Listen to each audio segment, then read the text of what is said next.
یہ جھوٹ اتنا برا عمل ہے کہ حدیث پاک میں آتا ہے جو بندہ ایک جھوٹ بولتا ہے نا، اس کے منہ سے اتنی بدبو نکلتی ہے کہ فرشتہ 1 میل دور ہو جاتا ہے۔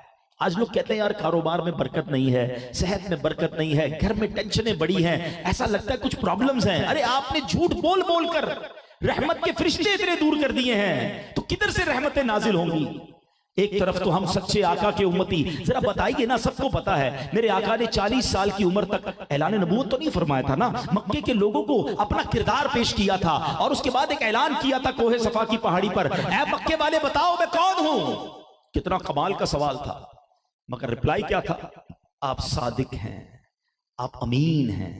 جو بتوں کی پوجا کرنے والے تھے، جو اللہ کو ایک نہیں مانتے تھے، مگر نبی پاک کا کردار دیکھ کر انہوں نے کیا کہا تھا؟ آپ صادق ہیں، آپ امین ہیں۔ اچھا مزے کی بات دیکھو، نبی پاک نے جب اعلان نبوت کیا یہ لوگ خلاف ہو گئے، جان کے پیاسے ہو گئے، مگر امانتیں پھر بھی نبی پاک کے پاس رکھواتے تھے۔ آپ کو وہ یاد ہوگی نا ہجرت کی رات، جب نبی پاک کفار مکہ کے ظلم و ستم سے تنگ آ کر صحابہ کو ہجرت کا حکم دے چکے تھے، اور جب خود نبی پاک مکے جا رہے ہیں تو کیا فرمایا تھا مولا علی سے؟ اے علی میرے بستر پر آرام کر لینا، اور جو لوگوں کی امانتیں ہمارے پاس ہیں وہ واپس لوٹا کر مدینے آنا۔ اللہ اکبر، آقا کی جان کے پیاسے بھی ہیں، مگر یہ مانتے تھے ہیں سچے، ہیں امانت دار۔ ارے قرآن کہہ رہا ہے اے ایمان والو سچوں کے ساتھ ہو جاؤ۔ آج میں اور آپ سوچیں کہ پہلے میں سچا ہوں کہ نہیں، میں سچ بولتا ہوں کہ نہیں، اور پھر میرے دوست، میری گیدرنگز، میرا اٹھنا بیٹھنا وہ کن کے ساتھ ہے؟ خدا را جھوٹ کو عام نہ سمجھیں۔ پرابلم یہ ہے کہ پہلے کہ لوگ کبھی کبھی جھوٹ بولتے تھے، اور اب تو ایسا لگتا ہے کوئی کبھی کبھی سچ بولتا ہے۔ جب دیکھو جھوٹ ہی بولنا ہے، مذاق میں بھی جھوٹ بولنا ہے، تفریح میں بھی جھوٹ بولنا ہے، خامہ خواہی بھی جھوٹ بولنا ہے، کیونکہ اس کی کانسیکوینسز ہی نہیں پتا۔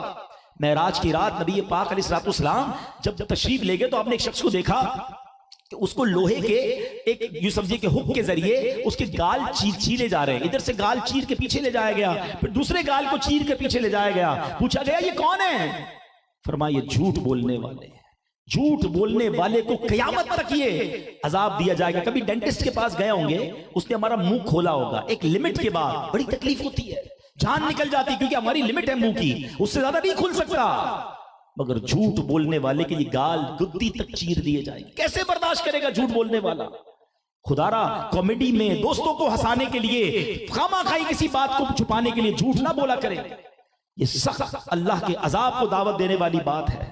مسلمان سچا ہوتا ہے، سچی بات سکھاتے یہ ہیں، سیدھی راہ چلاتے یہ ہیں۔ ارے سچے آقا کا امتی کیسے جھوٹ بول سکتا ہے؟ آؤ رمضان میں قرآن کا یہ پیغام لے جاؤ کہ کچھ بھی ہو جائے، یقیناً کبھی کبھی سچ بولنے سے آزمائش تھوڑی دیر کے لیے آتی ہے، کیونکہ آپ جب کسی جگہ نوکری کرنے والے ہیں، بھائی لیٹ کیوں ہو گئے؟ وہ ٹریفک میں پھنس گیا تھا، جھوٹ بول دیا، جان چھوڑا دی۔ اچھا چھٹی کیوں کی تھی؟ وہ نانی کا انتقال ہو گیا تھا۔ اچھا جو جھوٹ بولے گا نا اس کو ہمیشہ یاد رکھنا پڑے گا میں نے کیا کیا جھوٹ بولا ہے۔ بیچارہ رہتا غریب علاقے میں ہوگا، کہاں رہتے ہو؟ ڈیفنس میں رہتا ہوں، اب اس کو یاد رکھنا پڑے گا میں نے اس کو ڈیفنس کا ایڈریس بتایا ہوا ہے۔ اچھا کاروبار کیا کرتے ہو؟ میری تو 2 فیکٹریاں ہیں، میرا یورپ میں بھی کام ہے، اب یہ بھی یاد رکھنا پڑے گا اس کو کون سی فیکٹری بتائی تھی، کون سا ملک بتایا تھا، کیونکہ جھوٹ تو اب یاد رکھ کر پریشان رہنا پڑے گا۔ سچے کو کوئی ٹینشن نہیں ہوتی، جو سچ ہوتا ہے وہ بتا رہا ہوتا ہے۔ تو جھوٹا آلویز آپ کو مضطرب نظر آئے گا، کنفیوز نظر آئے گا، پریشان نظر آئے گا، اور سچا بڑا پرسکون نظر آئے گا۔ سچے کے چہرے پہ نور ہوتا ہے۔ تو پلیز اپنی زندگی کا ایک اصول بنا لے، کسی بھی صورت میں میں نے جھوٹ نہیں بولنا۔